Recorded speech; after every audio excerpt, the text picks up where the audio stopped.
নবম শ্রেণীর ছাত্রছাত্রীদের আমার ক্লাসে আবার স্বাগত।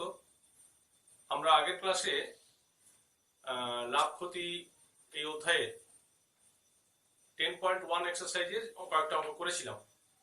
আজকে আমরা আরো কয়েকটা অঙ্ক এখান থেকে করব। প্রথম অঙ্ক আমরা করব, আগের দিন 7 অবধি করেছিলাম, আজকে 9 দাগের অঙ্কটা তোমরা দেখো, পড়ে শোনাচ্ছি তারপর করব।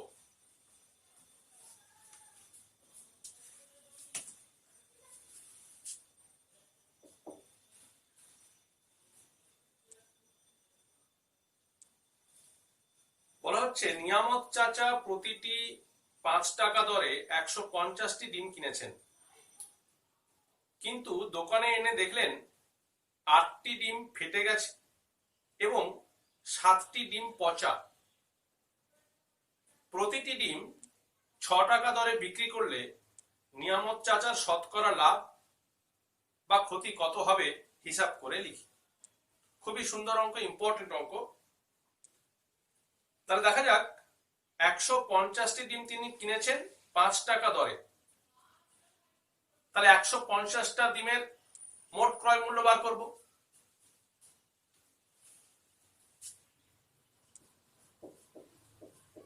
প্রতিটি ডিম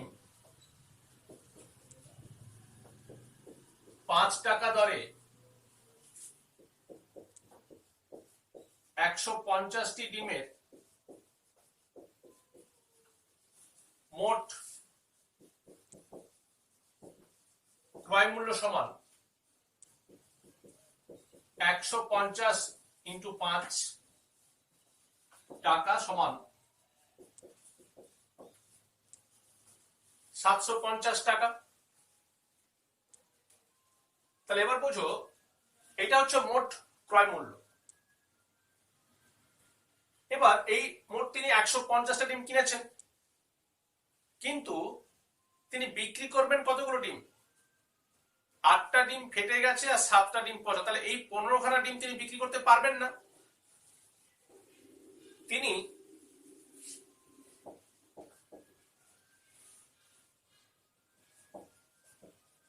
বিক্রি করবেন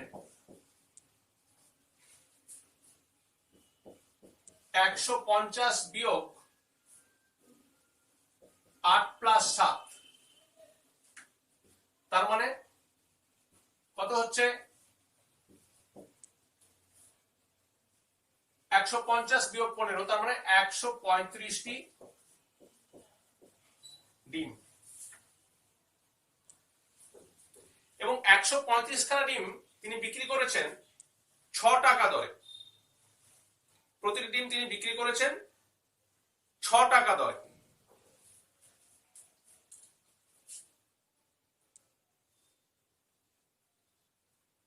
প্রতিটি ডিম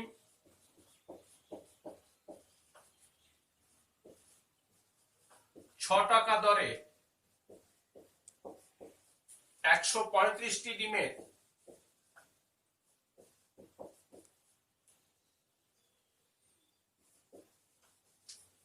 মোট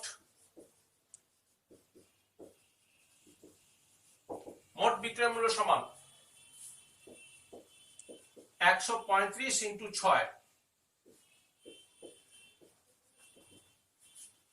6 5 30 শূন্য হাতে 3, এটা গুণ করলে হবে 810 টাকা।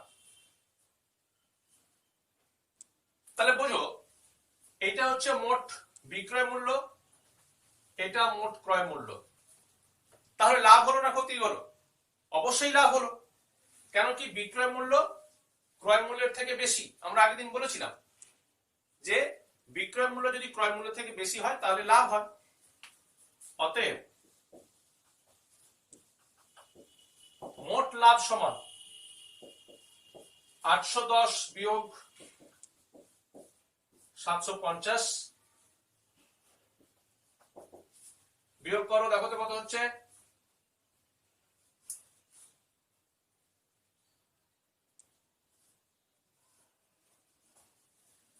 এটা হচ্ছে মোট লাভ। তাহলে 60 টাকা তার লাভ হয়েছে। আমাকে জিজ্ঞেস করা হয়েছে শতকরা নিয়ামত চাচার শতকরা লাভ কত হলো। অতএব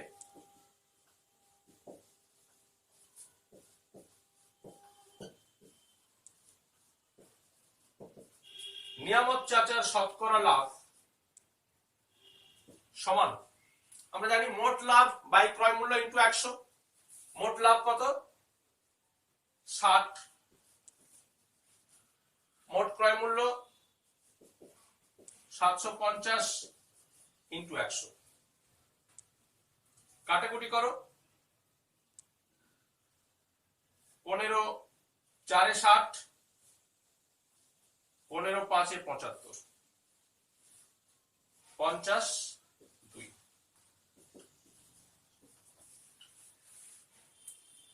অতএব নিয়ামত চাচার শতকরা লাভ 8। এটা খুবই সুন্দর অঙ্ক, ইম্পর্টেন্ট অঙ্ক, পরীক্ষায় আসে, মাধ্যমিক পরীক্ষায় বহুবার এসেছে আগে যখন ছিল এই সিলেবাসে। আচ্ছা, এরপর করব আমরা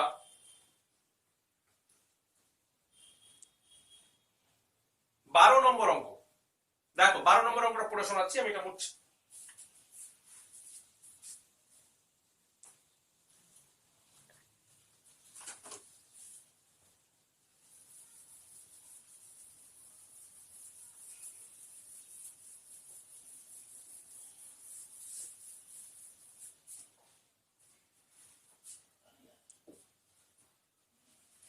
নম্বর অঙ্ক বলা হচ্ছে রমা পিসি দুটি শাড়ি তৈরি করে একটি 15% এবং অপরটি 20% লাভে বিক্রি করলেন। দুটো শাড়ি তিনি তৈরি করেছেন নিজে, প্রথমটিতে 15% লাভ করেন এবং পরেরটিতে তিনি 20% লাভ করলেন। তার মোট লাভ হয়েছে 262 টাকা 50 পয়সা এবং শাড়ি দুটির উৎপাদন ব্যয় 1:3 অনুপাত দেওয়া আছে। শাড়ি দুটির উৎপাদন ব্যয় 1:3 হলে শাড়ি দুটির প্রত্যেকটির উৎপাদন ব্যয় কত? আমি ধরে নেব, দেখো এইভাবে করছি আমরা।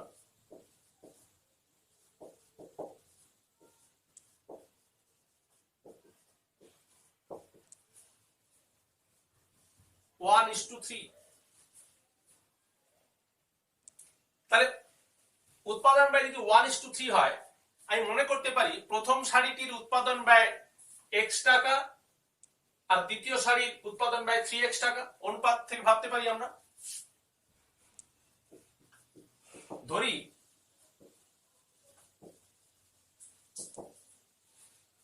প্রথম শাড়ির উৎপাদন ব্যয় x টাকা এবং দ্বিতীয় শাড়ির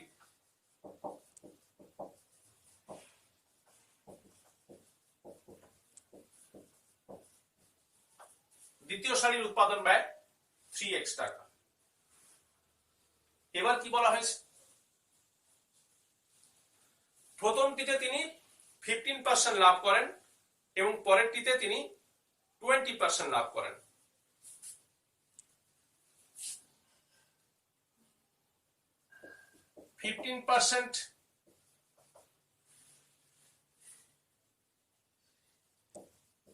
হারে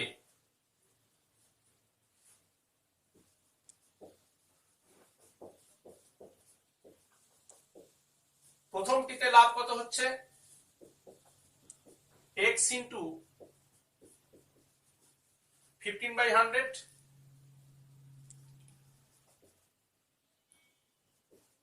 15x বাই 100 টাকা।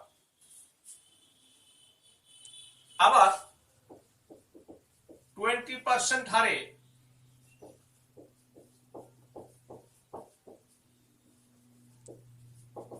দ্বিতীয়টিতে লাভ করে কত? 3x ইন্টু 20/100 টাকা সমান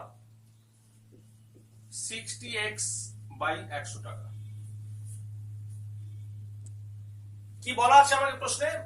এই দুটো মোট লাভ, প্রথমটিতে লাভ করেছে এটা, দ্বিতীয়টিতে লাভ করেছে এটা, মোট লাভ বলেছে 262 টাকা 50 পয়সা। তা লিখবো প্রশ্নানুসারে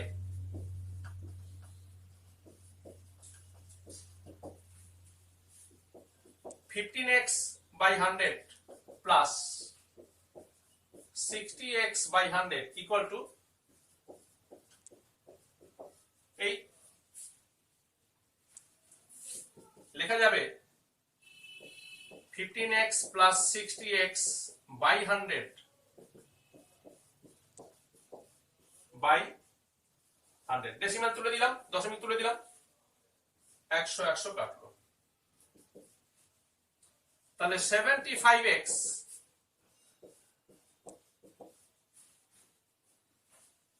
তার মানে x হয়ে যাবে 26250 by 75। প্রথমে 25 দিয়ে কাটছি, দেখো 25 3 75, 25 1 25, 0, 25 5 125, 0।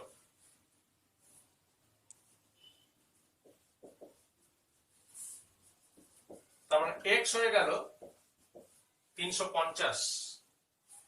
আমাকে জিজ্ঞেস করা হয়েছিল যে শাড়ি দুটির প্রত্যেকটির উৎপাদন ব্যয় কত। আমি x ধরেছিলাম প্রথমটির উৎপাদন ব্যয়, অতএব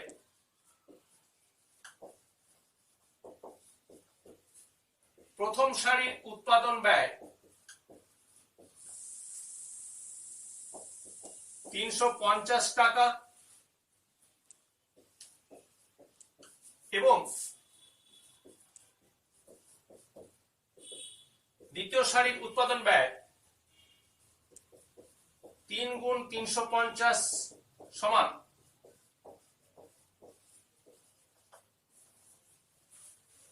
1050 টাকা। ভালো করে দেখে নাও, খুবই সুন্দর অঙ্ক। আমরা এরপর করব 16 নম্বর অঙ্ক। খুবই ভালো অঙ্ক 16 নম্বর। দেখো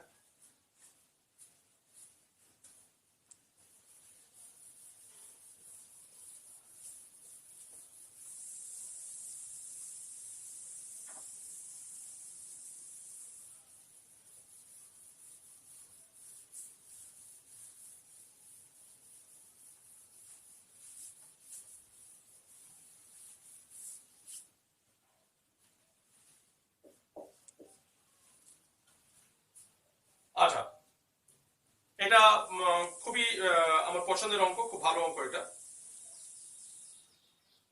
এক পুস্তক বিক্রেতা, পুস্তক প্রকাশক, পাবলিশার 2000 কপি বই ছাপার জন্য 3875 টাকার কাগজ কিনতে, 3315 টাকা ছাপতে এবং 810 টাকা বাঁধানোর জন্য খরচ করেন।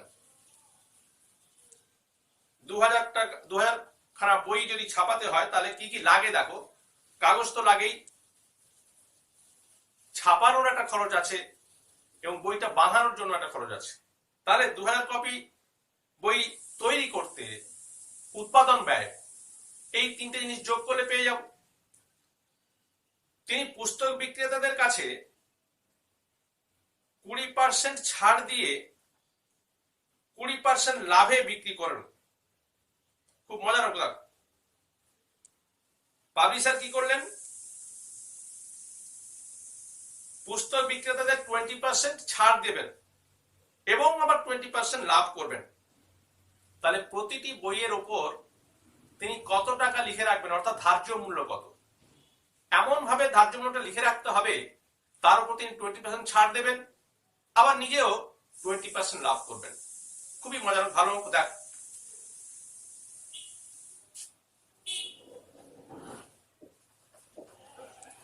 2000 কপি বই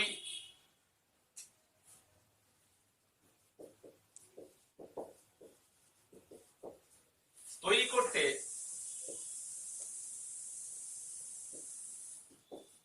মোট খরচ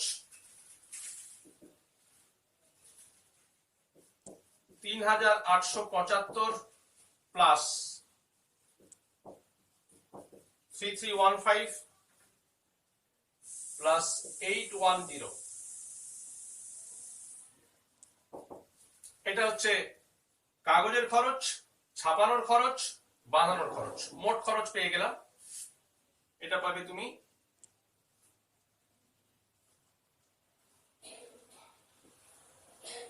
8,000 টাকা। 2000 কপি বই তৈরি করতে মোট খরচ এত। আর আমাকে প্রশ্ন করেছে প্রতিটি বইয়ের ধার্য মূল্য, সুতরাং আমি একটা বই নিয়ে কাজ করব। অতএব একটি বই করতে মোট খরচ 8,000 ভাগ 2000 সমান 4 টাকা। 4 টাকা আমার হচ্ছে মোট খরচ, উৎপাদন ব্যয়। এবার তিনি বিক্রি করবেন কিভাবে দেখো, বলছে যে 20% লাভ করবেন। এটা তার মানে হচ্ছে উৎপাদন ব্যয়ের সাথে লাভের একটা সম্পর্ক রয়েছে, মানে বিক্রয় মূল্য।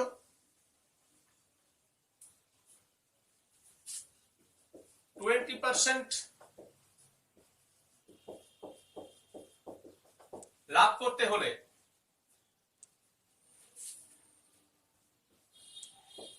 100 টাকা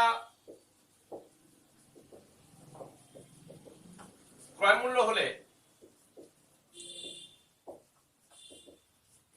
বিক্রয় মূল্য 120 টাকা। 1 টাকা ক্রয় মূল্য হলে বিক্রয় মূল্য 120/100 টাকা। 4 টাকা। আচ্ছা, আমি এখানে ক্রয় মূল্য না লিখে আমি বলি উৎপাদন ব্যয়, আরো সুবিধা হবে বুঝতে, কারণ এটা উৎপাদন ব্যয় হলে বিক্রয় মূল্য 120 টাকা। 4 টাকা উৎপাদন ব্যয় হলে 120/100 ইন্টু 4 টাকা।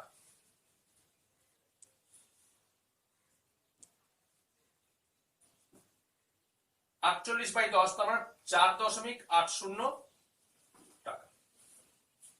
আমাকে এই টাকায় বিক্রি করতেই হবে। আমি বলেছিলাম ধার্য মূল্যের সাথে বিক্রয় মূল্যের সম্পর্ক রয়েছে। ধার্য মূল্য থেকে যদি আমি ডিসকাউন্ট বাদ দিই তবেই বিক্রয় মূল্য আসে, এবং ধার্য মূল্যের উপরেই ছাড়টা দেওয়া হয়। আচ্ছা, 20% ছাড় দিতে হবে। আচ্ছা, ছাড় দিতে হবে না লিখে বলবো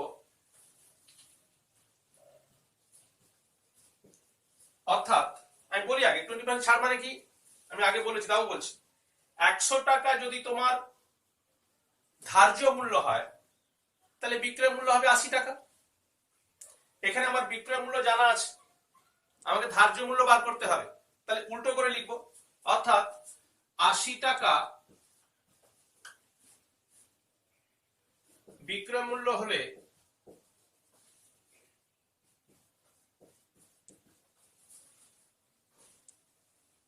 ধার্য মূল্য 100 টাকা। 1 টাকা বিক্রয় মূল্য হলে ধার্য মূল্য 100/100, টাকা। আর 4.80 টাকা বিক্রয় মূল্য হলে ধার্য মূল্য হবে 82। এটা তোমার কাটাকুটি করলে হবে, যেটা 80 কাটলে 0.6, তার মানে 6 টাকা। এখানে কাটাকুটিটা তোমরা একটু আরেকটু ভালোভাবে করতে পারো।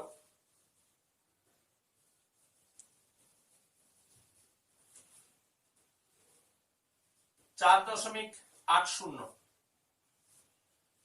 আমি যদি দশমিকটা তুলে দিই নিচে একটা 100 চলে আসবে, এই 100 100 কেটে দাও, আর 80 কে এটা কাটলে 6 টাকা। যেহেতু আমি একটি বই নিয়ে কাজ করেছিলাম, তাহলে একটি বইয়ের ধার্য মূল্য পেয়ে গেলাম। এটাই আমাকে প্রশ্নে বলা ছিল যে প্রতিটি বইয়ের ধার্য মূল্য কত হতে হবে, যাতে করে 20% ডিসকাউন্ট দেবে, দেওয়ার পরেও তার 20% লাভ থাকবে। অতএব প্রতিটি বইয়ের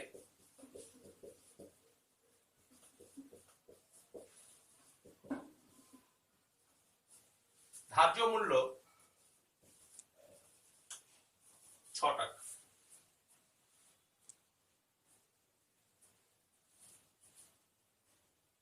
এই হলো। এরপর একটা অঙ্ক করবো আমরা, 19 দাগের অঙ্ক। 19 দেখো তোমরা বইতে, আমি এরপরে 19 নম্বর অঙ্কটা করবো।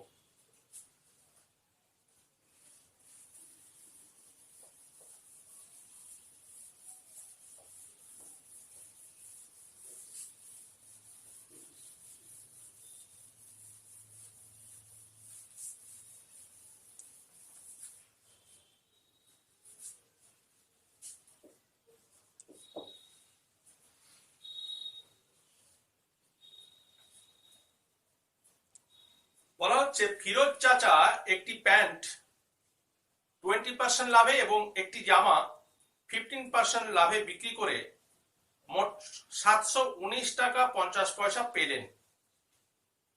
মানে তাহলে এটা মোট বিক্রয় মূল্য।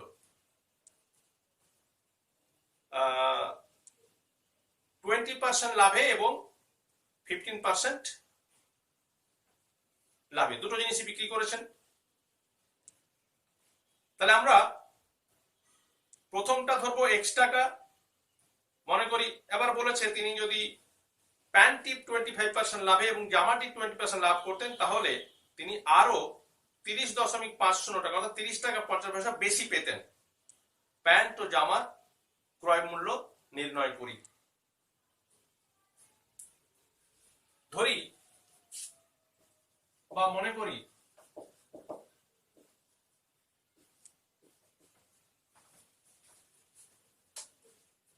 প্যান্ট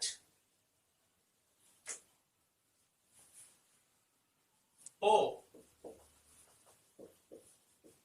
জামার ক্রয় মূল্য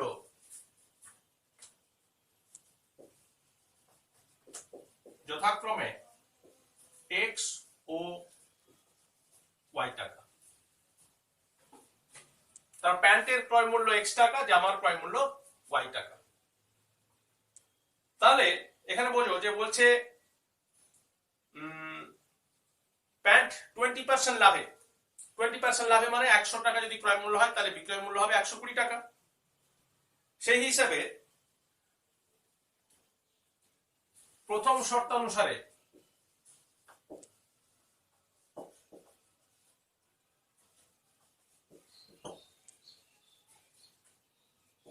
120x বাই 100 20% লাভে বিক্রি করেছে। আবার জামাটি বিক্রি করেছে 15% লাভে, অর্থাৎ 115y বাই 100। মোট কত বলেছে? তিনি পেলেন 719 টাকা 50 পয়সা। 719, এটা একটু সরল করা যেতে পারে।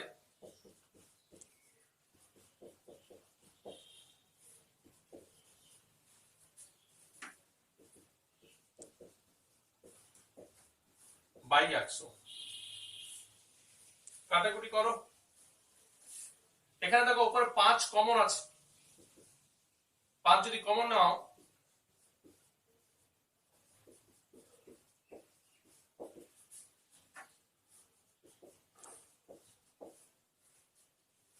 তার মানে পাবো 24x plus 23y।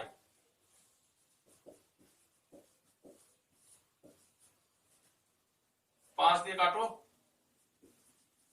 5 14 70, 1 9 19, 5 3 15, 5 9 45 24x plus 23y,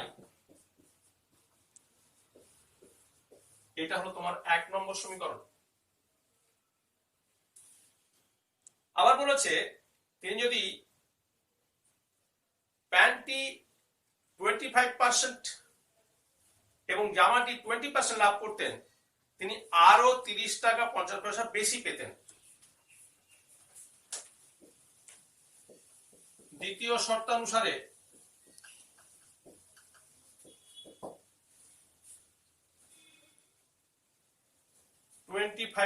প্রথমটিতে, তার মানে 25% লাভ মানে 100 টাকা ক্রয় মূল্য হলে 125 টাকা বিক্রয় মূল্য হবে। 125x বাই 100 প্লাস 20% লাভে জামা বিক্রি করছেন, তার মানে 120y বাই 100, আগের থেকে 30 টাকা 50 পয়সা বেশি পেতেন, তার মানে কি লিখবো, প্লাস 30.5, বেশি মানে আরো বেশি যোগ হয়ে যাবে ওর সাথে। এটাকে দেখো 125x প্লাস 120y বাই 100, এটা যোগ করলে কত হবে দেখো তো, এটা 1 হয়ে যাচ্ছে 30 20 50 750। এখানে উপর থেকে 5 কমন নাও, তাহলে 25x প্লাস 24y বাই 100 750, এই 5 কাটতে পারি 20, তার মানে 25x প্লাস 24y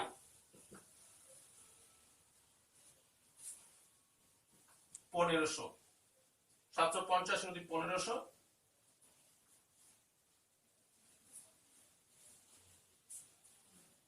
15,000। এইটা হলো তোমার 2 নম্বর সমীকরণ। তাহলে আমরা সহজ সমীকরণ সমাধান তোমাদের শিখিয়েছিলাম, জানো। তাহলে এই দুটো সমীকরণ সমাধান করলেই আমি x পেয়ে যাব আর y পেয়ে যাব, অর্থাৎ প্যান্টের ক্রয় মূল্য এবং জামার ক্রয় মূল্য পাওয়া হয়ে যাবে। তো এই আজকে আমাদের লাভ ক্ষতি বিষয়ে যেগুলো আলোচনা করা ছিল আজকে এই পর্যন্ত করলাম। তোমরা ভালো করে বইয়ের অঙ্কগুলো প্র্যাকটিস করবে, অনুশীলন করবে, এবং যত বেশি অনুশীলন করবে তত বেশি সাবজেক্ট শিখতে পারবে, এটা তোমরা জানোই। আর সর্বশেষে বলি, তোমরা ভালো থাকবে, বাড়িতেই থাকবে, কোনো শর্তেই বাড়ির বাইরে বেরোবে না।